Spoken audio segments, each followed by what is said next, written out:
एक छोटे से गांव में मिट्ठू नाम का एक हरा तोता रहता था। उसकी चोंच लाल थी और पूंछ में नीले पीले रंग की चमक।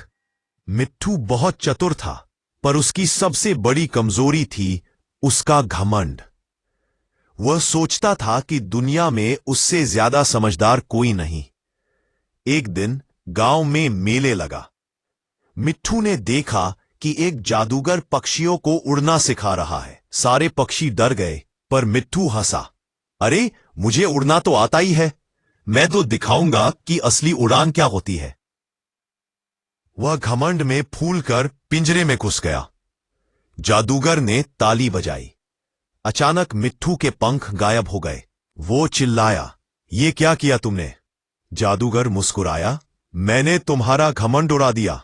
अब 7 दिन तक तुम्हें बिना पंख के जीना पड़ेगा। 7वें दिन पंख वापस आएंगे, बशर्ते तुम सीख लो कि घमंड इंसान को नहीं, तोते को भी नीचे गिरा देता है। मिट्ठू अब पिंजरे में फुदक फुदक कर रोने लगा। बाकी पक्षी ऊपर से उड़ते और हंसते। अब बोलो मिट्ठू भाई, कौन है सबसे समझदार? पहला दिन मिट्ठू को भूख लगी। उसने देखा नीचे रोटी का टुकड़ा पड़ा है, पर पहुंच नहीं पाता।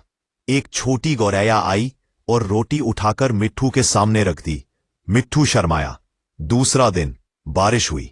सारे पक्षी पेड़ पर बैठे थे। मिट्ठू पिंजरे में भीग रहा था। वही गौरैया अपनी छोटी चोंच से पत्ते तोड़ तोड़कर मिट्ठू के पिंजरे के ऊपर छत बना गई। तीसरा, चौथा, 5वां दिन हर दिन कोई ना कोई पक्षी मिट्ठू की मदद करता। कावा पानी लाता, मैना गाना सुनाकर उसका मन बहलाती, मोर नाच दिखाता। मिट्ठू को पहली बार लगा कि समझदारी सिर्फ अपनी तारीफ सुनने में नहीं, दूसरों की मदद लेने और देने में होती है। छठा दिन मिट्ठू चुपचाप बैठा रहा। उसने गौरैया से कहा, माफ कर दो बहन, मैं बहुत बड़ा घमंडी था।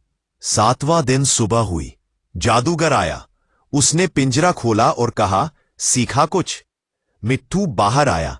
उसके पंख वापस आ चुके थे, पर वो उड़ा नहीं। उसने सबसे पहले गौरैया के पैर छुए, फिर सबको बोला, आज से मैं तुम सबका छोटा भाई हूं। उड़ना मुझे आता है, पर जीना तुमने सिखाया।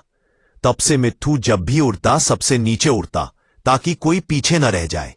और गांव वाले आज भी कहते हैं, सबसे ऊंचा उड़ने वाला तोता नहीं, सबसे नीचे उड़ने वाला मिट्ठू सबसे बड़ा हो गया।